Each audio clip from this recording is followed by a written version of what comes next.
Hey everybody, in this video I'm going to be showing you how to patch some plaster. This is plaster over top of a gypsum board. It's very similar to drywall.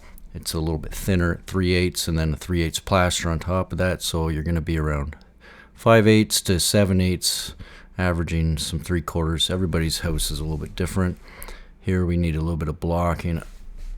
Now you'll notice I go to put this in and it'll actually start crumbling. I didn't chip enough of the damaged area away, so I'm gonna have to take this block out and knock a bit more out.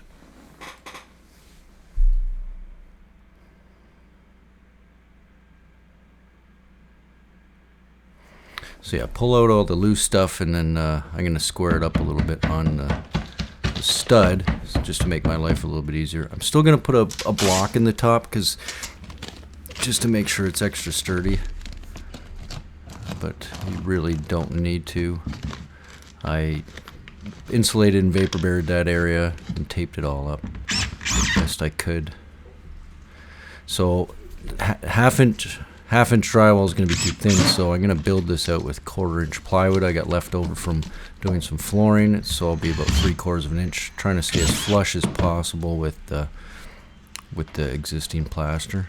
And I'm going to put some of the plywood in this area as well. Need to get a block in just in this area around the receptacle so it's good and strong.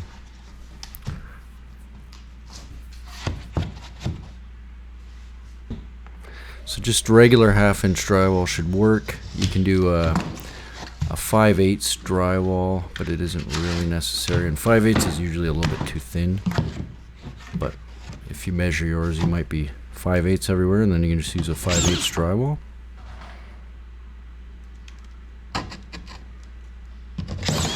You may need a little bit longer screw just so you can get through that plywood and into the studs and make sure everything's solid.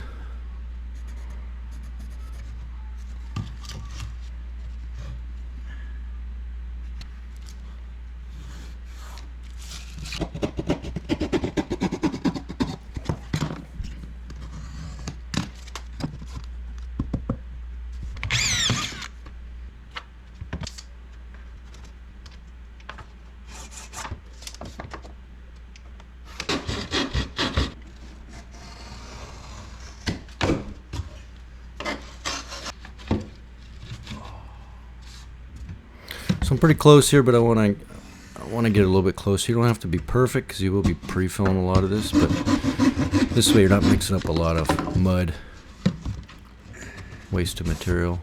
So get really lots of screws. Make sure it's good and solid. There's nothing moving because you'll get some cracks. So now I'm going to use a sheetrock. Just probably 20. It's not a big area, but you need like a fast setting mud depending on the area, and they'll have different names, but hot mud or setting compound.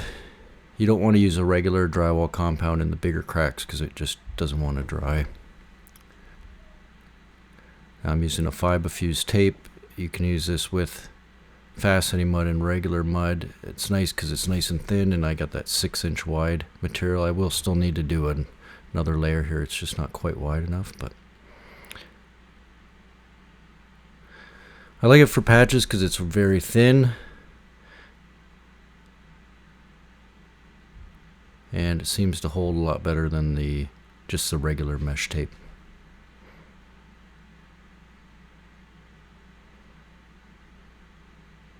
So here you can see I'm overlapping a little bit to make sure I've got all the cracks, loose areas.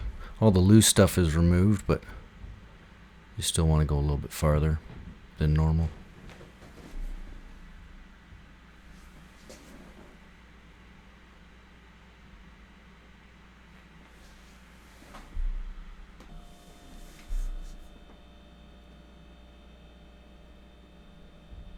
Sure you get all the extras off. You don't want to be sanding too much in between coats. Make sure it's nice and flat.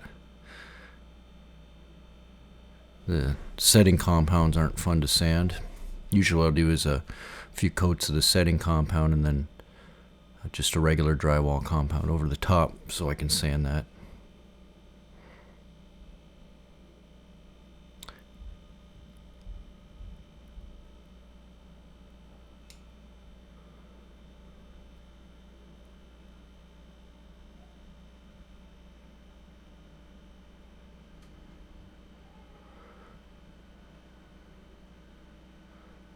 Again, this wider tape is great for this because you don't have to put a whole bunch of pieces in, and cut it to a good size. And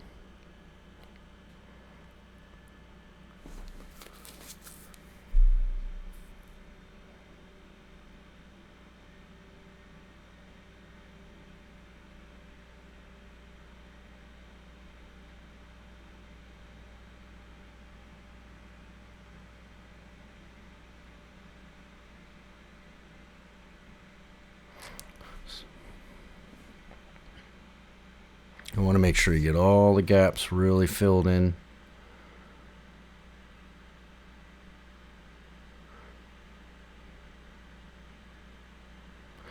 And then I'm going to go and just do another coat right over top of everything with whatever's left in the pan, and kind of work around with the bad areas, get everything nice and flush and even. Some areas you're going to need more than others. Around the window here, you're going to get a lot of it's going to be covered up with trim, so you don't have to be as perfect in those areas. You just want to get everything nice and flush and even. It's easier to add thin coats than it is to try and sand off all the heavy stuff.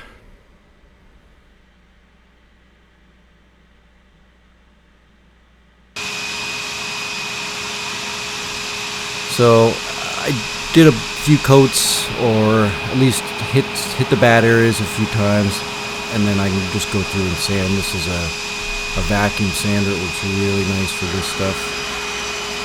I probably have like a 120 grit on here just to knock all the high stuff down and get rid of all the little edges. And so now it's pretty good. I'm gonna just focus on some of the odd areas that are the harder areas to get into sand. Clean everything up.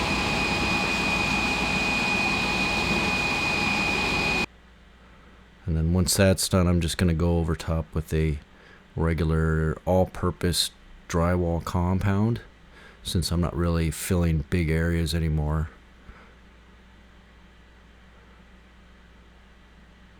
And you'll want to let this dry up really good before you sand again. So it's a little tricky around the receptacles, so you may have to go through and just do some touch-ups or whatever around those areas. So again, it's easier to just add extra thin coats than it is to try and build up and sand off.